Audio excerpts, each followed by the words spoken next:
ബഹുമാനപ്പെട്ട transport minister mister K B Ganesh കുമാറിനോടാണ് എന്റെ ഒരു ചോദ്യം. ഈ KSRTC നന്നാക്കാം, എല്ലാം ശരിയാക്കാം എന്നൊക്കെ പറഞ്ഞത് KSRTC സ്റ്റാഫുകളായിട്ട് ഗുണ്ടകളെ നിയമിച്ചുകൊണ്ടാണോ? ഇങ്ങനെ ചോദിക്കാനുള്ള കാരണം നമ്മൾ ആറ്റിങ്ങിൽ നിന്ന് കല്ലമ്പല ഭാഗത്തേക്ക് പോകുന്ന വഴി ഈ ബസിന്റെ പുക കണ്ടിട്ടാണ് വീഡിയോ എടുത്ത് തുടങ്ങിയത്. പക്ഷേ ആലങ്കോട് ജംഗ്ഷനിൽ എത്തിയ സമയത്താണ് കഥയിൽ ഒരു ട്വിസ്റ്റ് ഉണ്ടായത്. ഈ ബസ്സുമായിട്ട് ഒരു സേഫ് ഡിസ്റ്റൻസ് ഒക്കെ കീപ്പ് ചെയ്തിട്ടാണ് ആലങ്കോട് സിഗ്നലിൽ നമ്മൾ വെയിറ്റ് ചെയ്തത്. നിങ്ങൾക്ക് വീഡിയോ കണ്ടാൽ മനസ്സിലാവും, ഇനി ഒരു വണ്ടിക്ക് ഇവിടെ നിന്ന് ഓവർടേക്ക് ചെയ്തിട്ട് കയറി പോകാനുള്ള ഒരു സ്പേസ് ഇല്ല. എന്നിട്ടും ഒരു സൂപ്പർ ഫാസ്റ്റ് ബസ് വന്നിട്ട് അപ്പോൾ ഇത് എന്താ ചേട്ടാന്നുള്ള രീതിയിൽ ചോദിക്കുമ്പോൾ പുള്ളിക്കാരൻ സിനിമയിലെ വില്ലന്മാരെ ഹീറോയെ അടിക്കാനായിട്ട് വന്ന് നിന്നിട്ട് വാടാ എന്ന് വിളിക്കുന്നത് പോലെ വാടാ എന്ന് പറഞ്ഞിട്ട് ഒരു ആക്ഷനും കാണിച്ച് അങ്ങനെ വിളിക്കുകയാണ് ഉണ്ടായത്.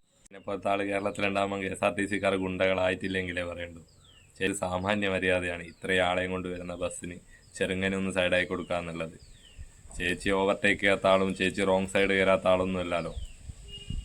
ഈ ബസ്സിൻ്റെ പുറകെ തന്നെ പോയിട്ട് ചേച്ചി ഓവർടേക്ക് ചെയ്ത് കയറൂലേ? കുറച്ച് കഴിഞ്ഞാൽ കുറച്ച് ഗ്യാപ്പ് കിട്ടുമ്പോൾ ചേച്ചി റോങ് സൈഡ് കയറിയിട്ട് തന്നെയല്ലേ ഓവർടേക്ക് ചെയ്യുന്നത്. എല്ലാം പറയുമ്പോൾ ചേച്ചി ഒന്ന് ആലോചിക്കണം. KSRTC വേറെ ലെവലാണ്. അതിനെ കൊണ്ട് കാണുമ്പോൾ നമുക്ക് മനസ്സിലാകുന്ന ഏതാണ്ട് 3 ബൈക്കിന് പോകാനുള്ള ഗ്യാപ്പ് നിലവിൽ ആ റൂട്ടിലുണ്ട്.